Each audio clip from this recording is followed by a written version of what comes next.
It was a city within a city. A textile mill to weave the gossamer of fantasy on looping looms of celluloid.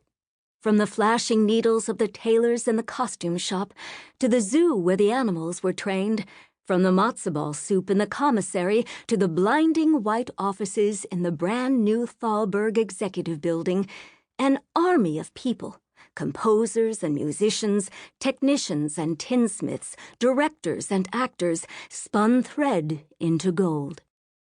Once upon a time, dreams were made by hand, but now they were mass-produced.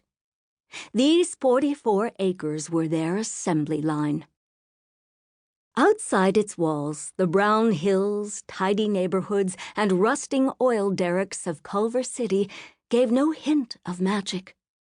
But within the gates of MGM, Metro as it was known, you stepped inside an enchanted kingdom.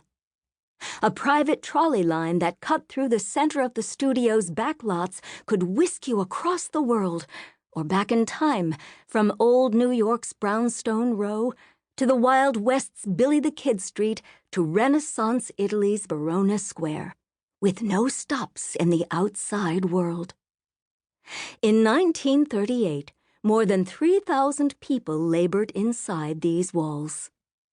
Just as the Emerald City was the center of the Land of Oz, so the MGM studios were the beating heart of that mythic place called Hollywood. Maud Baum had been waiting on foot outside the massive front gates of Metro-Goldwyn-Mayer for almost an hour.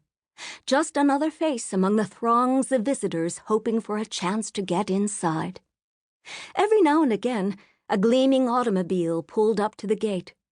Each time, the studio's guards snapped to attention and offered a crisp salute.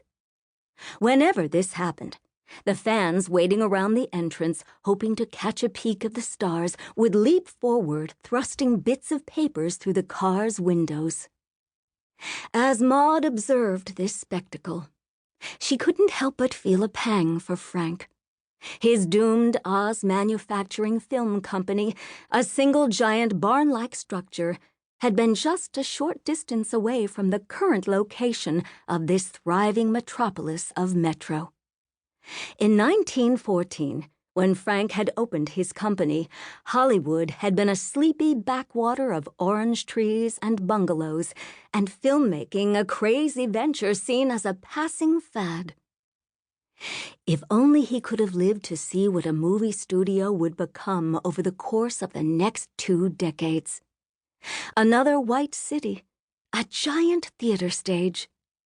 This fantastical place was the concrete manifestation of what Frank had been able to imagine long before it had come to pass.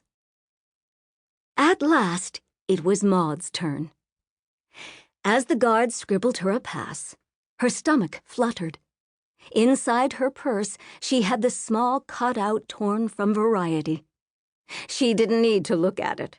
She had long since memorized its few words.